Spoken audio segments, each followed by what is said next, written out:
Hey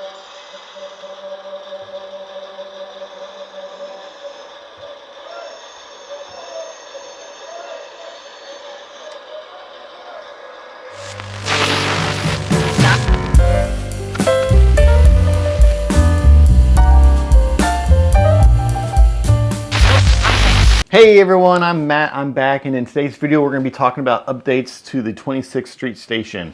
I'm going to share some of the stuff I've done in the past that I haven't shared with you yet, some of the stuff I'm currently working on, and some of my plans for the very near future, because here in less than 2 months I am taking 26th Street Station with me to the St. Louis RPM. I'm going to show it off there. I'm really excited about doing that, and yeah, so let's go ahead and get started. First of all, I wanted to address last week's video. I put out a video about the Jackson Railcar Environmental Sound Module. And it's a really cool little module that lets you play sound effects on your model railroad. You can either have it sort of just going just in general in the background. You can put it on a push button. You can have some other sort of sensor trigger sound effects on your layout. It's a really versatile, really cool kind of little bit of electronic kit. The only problem I had was that I was using the wrong speaker. So I had it plugged into one of these guys right here. This is a Soundtrax speaker meant to go into a locomotive. And it is very tiny. It is 0.5 watts. So very small. And because of that, the sound just wasn't playing over the sound of the locomotive itself very well at all. However, I got one of these puppies. This is a 5-watt speaker. And once I plugged it in, I mean, the difference was night and day. It was very, very loud. So I had to actually turn it down on the board itself to help kind of mix things in properly with the sounds of the locomotive. And now I've got environmental New York sounds going on this layout as I'm operating. It's really cool. All right, I don't believe I've shown anyone this yet. This is my swing down sort of control panel for all of the electronics on my layout. So you can see it goes nice and flush underneath the layout, and I have been able to squeeze everything I need to onto this panel right here, which is kind of a feat in and of itself. So to power it on, you just have to flip the switch right here, and here we go. So this right here is a DCC-EX CSB1. This is, if you're not familiar, DCC-EX is an open source, free to use software and sort of electronics package. Basically, there's a website you can go to and it'll show you how to build one of these for yourself, load it up with the software, and you have for $40, $50, $60-ish dollars, you can have a DCC system running for your layout. That's really simple. It's actually very surprisingly easy to use and works great. Now, I am not an electronics master, so I ended up purchasing this already kind of pre-built and preloaded with the software. It ended up costing me $120, which is still a pretty good deal considering just how expensive control systems are for model railroads. I wanted something kind of small, simple, basic, and this really fit the bill for me. What you see right here is the Wi-Fi module, Wi-Fi receiver, basically for the Protothrottle. I'm using Protothrottle to control the locomotives on my layout, and this interfaces with this very, very well. All I have to do, basically, I didn't do any sort of programming at all, really, and just by turning on the Protothrottle, it will send the signal to the CSB1 to go ahead and supply track power, and you are off to the races.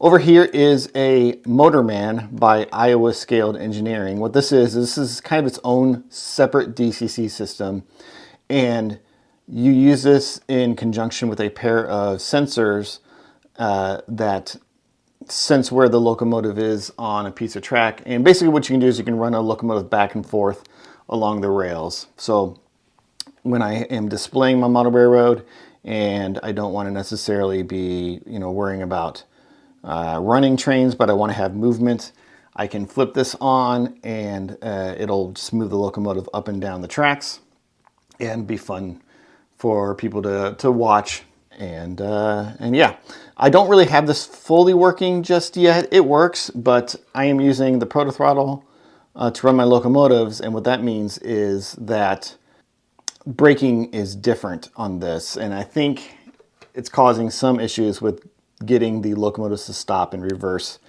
using the Motorman. I'll figure it out. It's just a matter of kind of dialing it in, tweaking it, making it work right. But the hardest part about the Motorman was just basically trying to mount this in such a way so that I could get it to fit under there, because it's a pretty chunky beast. This right here is actually a switch to allow me to switch track power between my Motorman or my CSB1. And so simply by a flip of a switch, I can switch between the two systems, and so my locomotives can be controlled in whichever way I prefer. Alrighty, one thing I want to do before St. Louis is get a base layer of scenery, or at least just get some paint down on the entire plywood top of this layout, just to give it a little bit more of a finished look. We're starting here with this right here. What this is a product by AK. It's AK Terrain Wet Ground.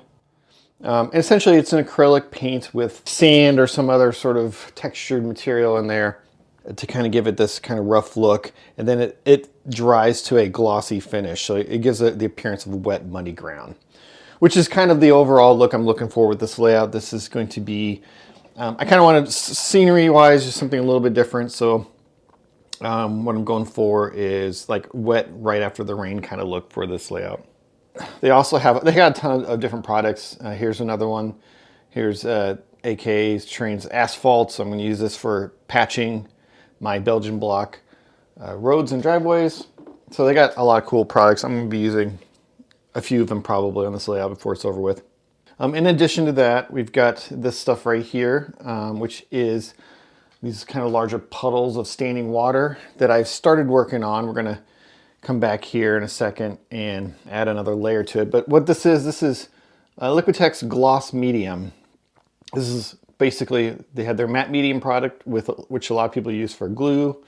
This gloss medium is basically the same thing, except as you can see, it dries very shiny and very glossy. If I move my camera, you can kind of see it looks very wet. And what you want to do with this kind of thing is put it down in a few thin layers at a time. This first layer here might have been a little thicker, but by doing that, you'll get a nice smooth, shiny, wet looking surface. I'm going to go back over here and I'm going to apply a second coat here at this time, just to spread the sort of, this is looking a little patchy, so I want to kind of spread the glossy look out over more of the surface area here, so it looks like there's still a lot of wet ground that's sort of starting to dry around these larger pools. Okay, so we can see we've got this area right here where we've got a couple of puddles, and I laid down the first coat of acrylic gloss medium on there, and what I've done is I've gone back and I've used some of Vallejo's black acrylic paint watered down to just kind of stain and darken the area around these puddles, because we're going to come back here, we're going to add more gloss medium, and we're going to feather it out into this area right around here, just to kind of give it a little more of a wet look around this area, like we've got some rain that's been pooling up in here and starting to dry right around this area here, but we still got some wet, muddy, ballasty, muddy dirt right in this area here. So just straight from the bottle, gloss medium, and you don't need a ton. You are better off doing kind of small, thin coats than a whole bunch at one time, because you can see this is a little thick, it's a little gloopy, and so it's going to take a little while to dry. And when it does dry, because it is so thick, it's not going to like run into the crevices very easily. So this is where you kind of take your brush and you encourage it into the areas where you want it. And it is self-leveling. It will, to a certain extent,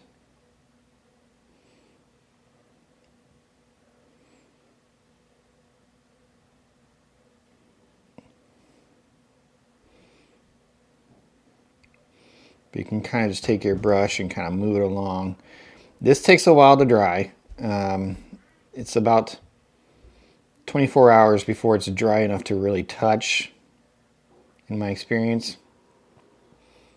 So unfortunately, in an effort to get this video out this weekend, we won't be able to see the results of this. But if you follow me on Instagram or on Facebook, I'll be posting the results there.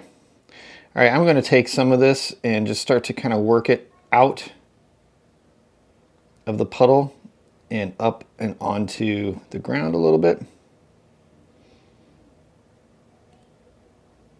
because I want that wet ground kind of spreading further, and this stuff will settle in as it begins to dry out. One thing I can do is just take a little bit on a palette, grab it up, and just slap it on. 90% of all this stuff in model railroading, getting the stuff to look good, is just messing with it. Just getting it out there on your layout, and then seeing how it reacts. And if you screw it up, you can just paint over it. If you don't like how this turned out, you can just, take a knife or something to this section here, take a butter knife, cut it all out, start all over again. And like I said, I'm going to post pictures of what this looks like when it's dry, but it's going to take a little while to get there. That white milkiness will clear up as it begins to dry. One of the major things I have to do to this layout is to actually fix this grade crossing here. In my efforts to kind of make this kind of as smooth and as perfect as I could, my tolerances were just not enough for what I really needed. I've got areas where these brick sheets here are kind of just poking out above the rail just a little bit now. They were flat at first, and then as over time they just kind of lifted up a little bit. And that lifting up of those sheets actually causes the locomotive to lift up over the rails as it passes through here, and it shuts down. So not every single one of these little sections is doing it, but there's a number of culprits here that need to get addressed. So what I'm going to do is I'm going to kind of come in here and dig out these sheets that are causing me issues, and then sand them down on the other side, and then reapply them.